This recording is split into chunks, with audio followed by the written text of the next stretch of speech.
everyone, welcome back to my channel Escape to Storyland. Today I'm back again with another horror story called The Woman's Ghost Story by Algernon Blackwood. But before I start, do subscribe to my channel, do hit the like button and the bell icon for further notifications. So let's go. Yes, she said, from her seat in the dark corner. I'll tell you an experience if you care to listen. And what's more, I'll tell it briefly, without trimmings. I mean, without unessential. That's a thing storytellers never do, you know. She laughed. They drag in all the unessential and leave their listeners to extract the real deal. But I'll give you just the essentials and you can make of it what you please. But on one condition, that at the end you ask no questions because I can't explain it and have no wish to. We agreed. We were all serious. After listening to a dozen of lengthy stories from people who merely wished to talk but had nothing to tell, we wanted essentials. In those days, she began, feeling from the quality of our silence that we were there with her. In those days, I was interested in psychic things and had arranged to sit up alone in a haunted house in the middle of London. It was a cheap and dingy lodging house in a mean street, unfurnished. I had already made a preliminary examination in daylight that afternoon, and the key from the caretaker who lived next door were in my pocket. The story was a good one, satisfied me, at any rate that it was worth investigating. And I won't tire you with details as to the woman's murder and all the tiresome elaboration as to why the place was alive. Enough that it was. I was a good deal bored. Therefore, to see a man whom I took to be the talkative old caretaker waiting for me on the steps when I went in at 11 p.m., for I had sufficiently explained that I wished to be there alone for the night. I wished to show you the room, he mumbled. And of course, I couldn't exactly refuse, having tipped him for the temporary loan of a chair and a table. Come in then, and let's be quick, I said. We went in. He walked after me through the unlighted hall up to the first floor, where the murder had taken place, and I prepared myself to hear his inevitable account before turning him out with the half-crown which his constant persistence has earned. After lighting the lamp, I sat down in the armchair he provided, a faded brown plush armchair, and turned for the first time to face him and get through with the performance as quickly as possible. And it was in that instant that I got my first shock. The man was not the caretaker.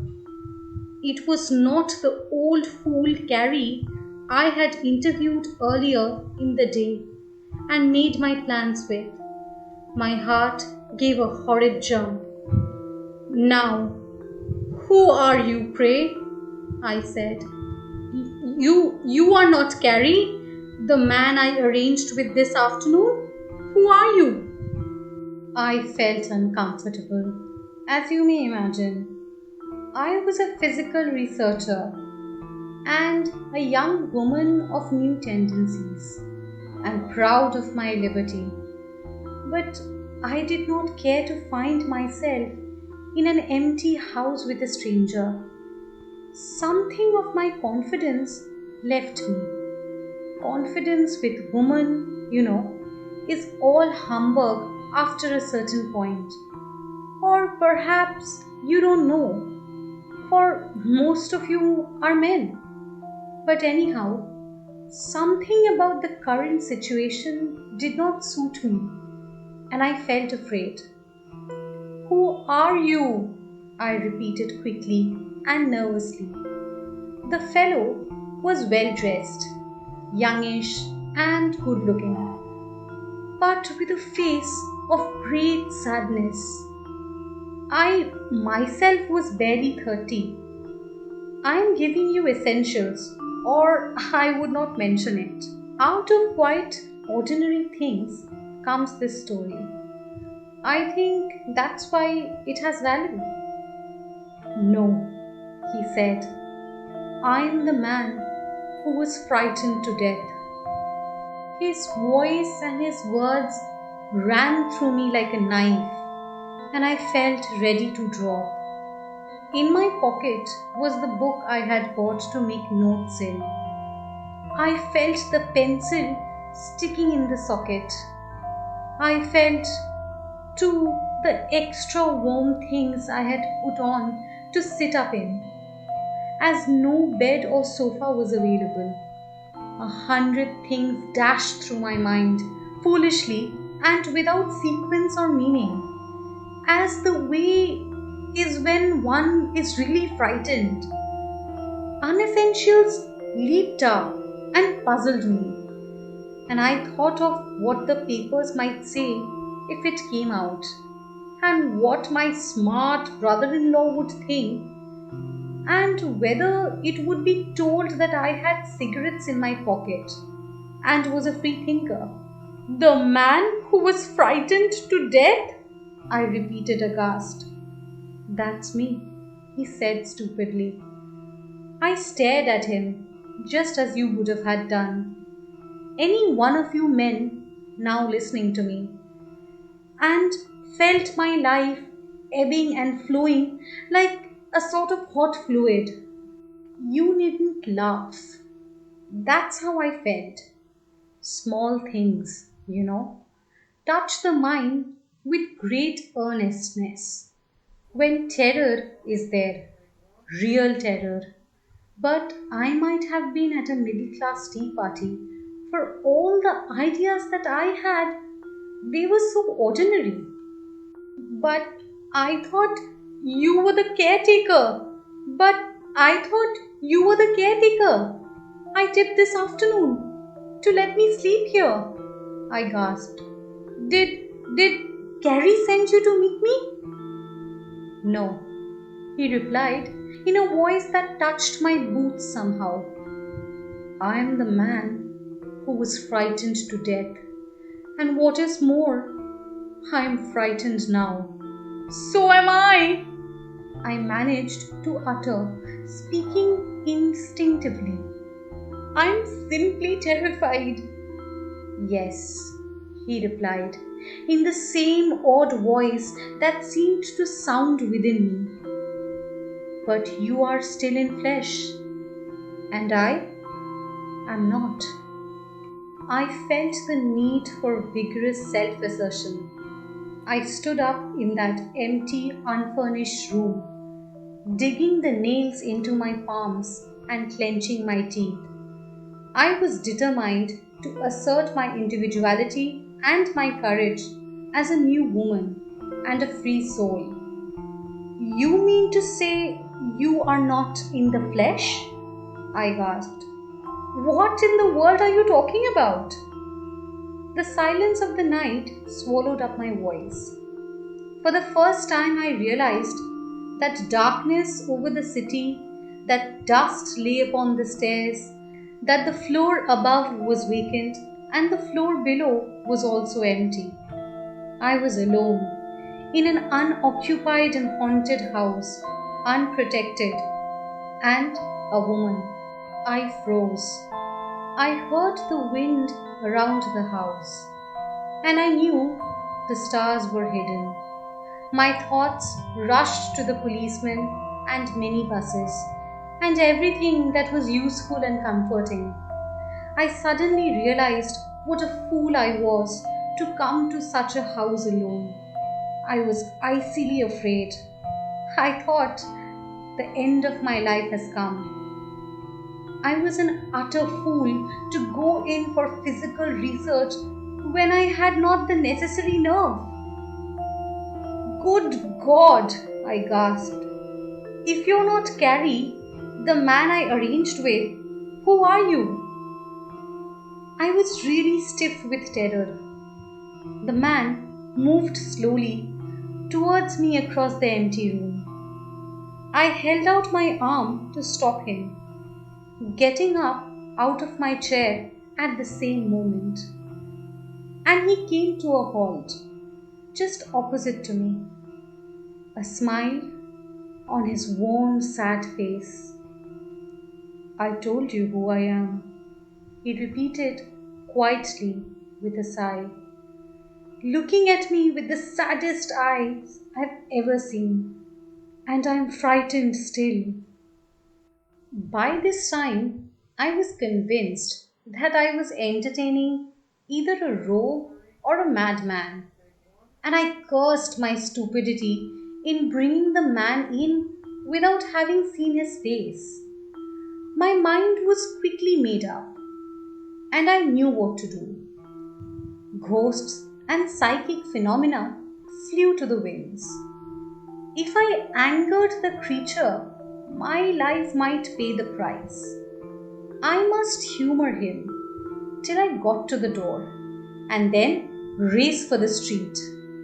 I stood upright and faced him. We were about of a height, and I was a strong, athletic woman who played hockey in winter and climbed Alps in summer.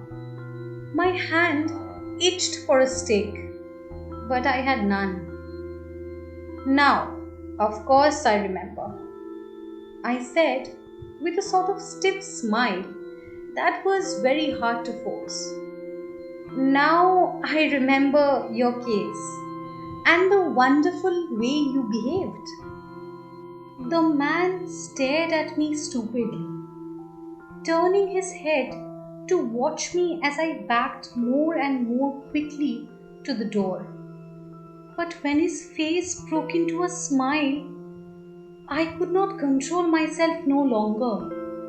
I reached the door in a run and shot out onto the landing.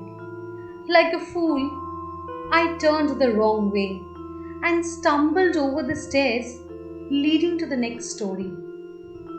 But it was too late to change.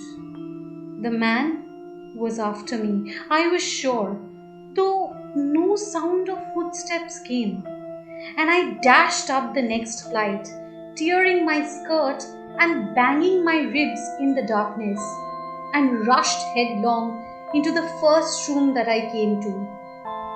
Luckily, the door was ajar, and still more fortunate, there was a key in the lock. In a second, I had slammed the door, flung my whole weight against it, and turned the key. I was safe, but my heart was beating like a drum. A second later, it seemed to stop altogether, for I saw that there was someone else in the room beside myself. A man's figure stood between me and the windows, where the street lamps gave just enough light to outline his shape against the glass. I am a bold woman, for even then I didn't give up hope. But I may tell you that I never felt so horribly frightened since the day I was born. I had locked myself in with him. The man leaned against the window, watching me where I lay in a collapsed heap upon the floor. So, there were two men in the house with me, I reflected. Perhaps other rooms were occupied too. What could it all mean? But as I stared, something changed in the room, or in me, hard to say which. And I realized my mistake, so that my fear, which had so far been physical, at once altered its character and became psychical. I became afraid in my soul instead of in my heart, and I knew immediately who this man was. How, how in the world did you get up here? I stammered to him across the empty room, amazement momentarily steaming my fear. Now, let me tell you, he began in that odd faraway voice of his that went down my spine like a knife. I'm in different space for one thing, and you would find me in any room you went into. For according to your way of measuring, I'm all over the house. Space is a bodily condition, but I am out of the body and am not affected by space. It's my condition that keeps me here.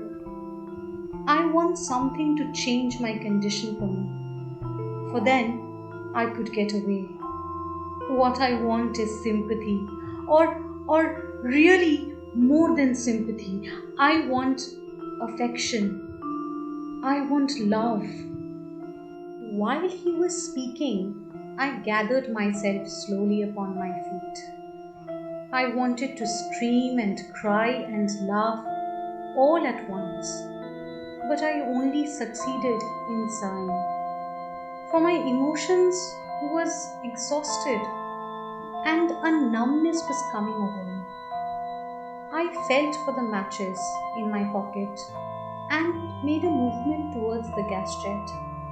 I should be much happier if you didn't light the gas, he said at once, for the vibration of your light hurt me a good deal.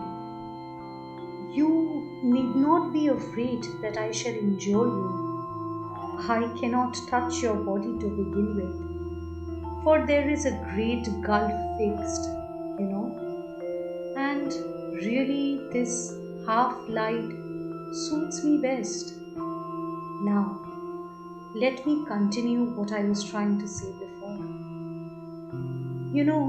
So many people have come to this house to see me, and most of them have seen me, and one and all have been afraid.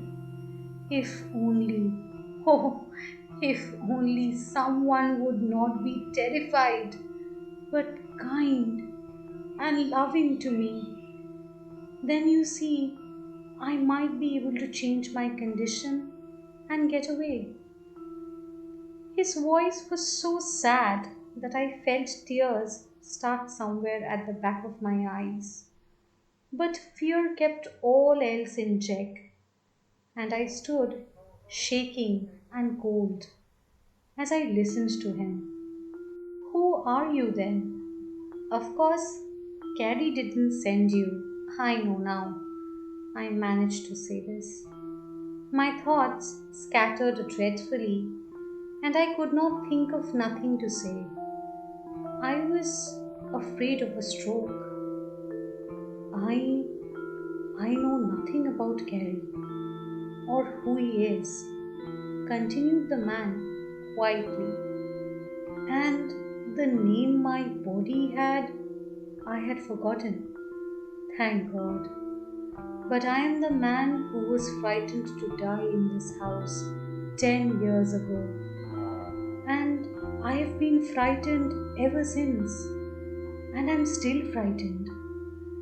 For the successions of cruel and curious people who come to this house to see the ghost and thus keep alive its atmosphere of terror only helps to make my condition worse. If only someone would be kind to me, laugh, speak gently and rationally with me, cry if they like, pity, comfort, soothe me, anything, but come here in curiosity and tremble as you are now doing in that corner. Now, madam, won't you take pity on me? His voice rose to a dreadful cry. Won't you step out into the middle of the room and try to love me a little?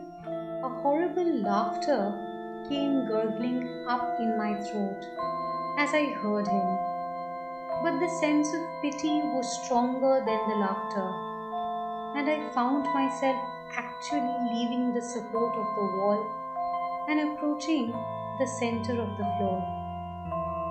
By God, he cried, at once straightening up against the window. You have done a kind act. That's the first attempt at sympathy that has been shown to me since I died. And I feel better already. In life, I was skeptic. Everything went wrong with me. And I came to hate my fellow men so much that I could not bear to see them even. Of course, like begets like, and this hate was returned. Finally, I suffered from horrible delusions, and my room became haunted with demons that laughed and made faces at me. And one night, I ran into a whole cluster of them near my bed, and the fright stopped my heart and killed me. It's hate and remorse, as much as terror, that clogs me so thickly and keeps me here. If only someone could feel pity and sympathy and perhaps a little love for me, I could get away and be happy. When you came this afternoon to see over the house, I watched you, and a little hope came to me for the first time. I saw you had courage, originality, resource, and one more important thing which I look for in everyone who walks inside this house: love. If only I could touch your heart without frightening you, I knew I could perhaps tap that love you have stored up in you and thus bow the wings for my escape. Now, I must confess, my heart began to ache a little as fear left me, and the man's words sank their sad meaning into me. Still, the whole affair was so incredible and so touched with unholy quality, and the story of a woman's murder I had come to investigate had so obviously nothing to do with this thing that I felt myself in a kind of wild dream that seemed likely to stop any moment and leave me somewhere in bed after a nightmare. Moreover, his words possessed me to such an extent that I found it impossible to reflect upon anything else at all, or to consider adequately any ways or means of action or escape. I moved a little nearer to him in the gloom, horribly frightened, of course, but with the beginnings of a strange determination in my heart. You woman, he continued, his voice plainly thrilling at my approach. You wonderful woman, to whom life often brings no opportunity of spending your great love. Oh, if you only could know how many of us simply yearn for it, it would save our souls if but you knew. Few might find the chance that you now have, but if you only spend your love freely without a definite object, just letting it flow openly for all those who need it, you would reach hundreds and thousands of souls like me and release us. Oh, madam, I ask you again to feel with me, to be kind and gentle, and if you can, to love me a little. My heart did leap within me, and this time the tears did come, for I could not restrain them. I laughed too, for the way he called me madam sounded so odd. Here in this empty room at midnight in a London street. But my laughter stopped dead and merged into a flood of weeping when I saw how my change of feeling affected him. He had left his place by the window and was kneeling on the floor at my feet, his hands stretched out towards me, and the first sign of a kind of glory about his head. Put your arms around me and kiss me, for the love of God, he cried. Kiss me, oh, kiss me, and I shall be free. You have done so much already. Now do this. I struck there, hesitating, shaking my determination on the verge of action, yet not quite able to compass it. But the terror had almost gone. Forget that I'm a man and you're a woman, he continued in the most imploring voice that I've ever heard. Forget that I'm a ghost and come out bodily and press me to you with a great kiss and let your love flow into me. Forget yourself just for a minute and do a brave thing. Oh, love me, love me, love me, and I shall be free. The words or the deep force they somehow released in the center of my being stirred me profoundly, and an emotion infinitely greater than fear surged up over me and carried me with it across the edge of action. Without hesitation, I took 2 steps forward towards him where he knelt and held out my arms. Pity and love were in my heart at that moment. Genuine pity, I swear, and genuine love. I forgot myself and my little tremblings in a great desire to help another soul. I love you, poor, aching, unhappy thing. I love you. I cried through hot tears, and I am not the least bit afraid in the world. The man uttered a curious sound, like laughter, yet not laughter, and turned his face up to me. The light from the street below fell on it, but there was another light too, shining all around it, that seemed to come from the eyes and skin. He rose to his feet and met me, and in that second I folded him to my breast and kissed him full on his lips again and again. All our pipes had gone out, and not even a skirt rustle in the dark studio as the storyteller paused for a moment to steady her voice and put a hand softly up to her eyes before going on again. Now, what can I say?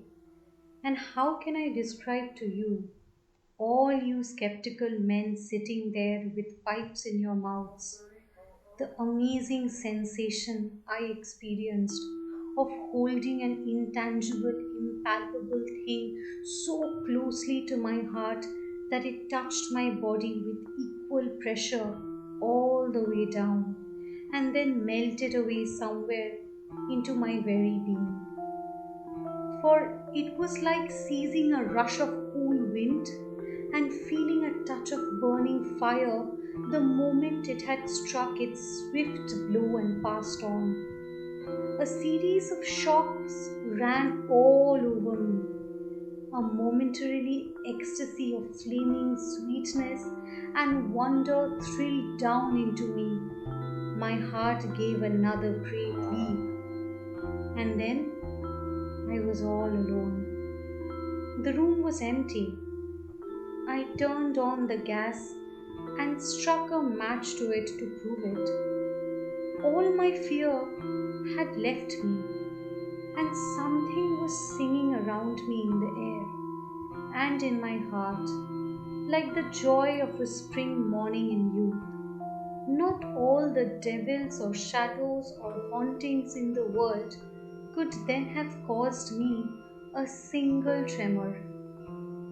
I unlocked the door and went all over the dark house, even into the kitchen, the cellar, and up among the ghostly attics. But the house was empty. Something had left it. I lingered a short hour, analyzing, thinking, wondering. You can guess what and how, perhaps, but I won't detail, for I promised only essentials, remember? And then went out to sleep the remainder of the night in my own flat. Locking the door behind me, found a house no longer haunted. But my uncle, Sir Henry, the owner of the house, required an account of my adventure, and of course, I was in duty bound to give him some kind of a true story. Before I could begin, however, he held up his hand to stop me. First, he said, I wish to tell you a little deception I ventured to practice on you. So many people have been to that house and seen the ghost that I came to think the story acted on their imaginations, and I wished to make a better test. So I invented, for their benefit, another story, with the idea that if you did see anything, I could be sure it was not due merely to an excited imagination. Then, what you told me about a woman having been murdered and all that was not the true story of the haunting? It was not. The true story is that a cousin of mine went mad in that house and killed himself in a fit of morbid terror following upon years of miserable hypochondria. It is his figure that investigators see. That explains then. Explains what? I thought of that poor struggling soul, longing all these years for escape, and determined to keep my story for the present to myself. Explain, I mean, why I did not see the ghost of the murdered woman, I concluded. Precisely, said Sir Henry. And why? If you had seen anything, it would have had value, in as much as it could have been caused by imagination working upon a story you already knew. That was the end of our story, The Woman's Ghost Story by Algernon Blackwood. I hope you all enjoyed it. I will be back again with another amazing short story. Till then, do subscribe to my channel and thank you so much for tuning in.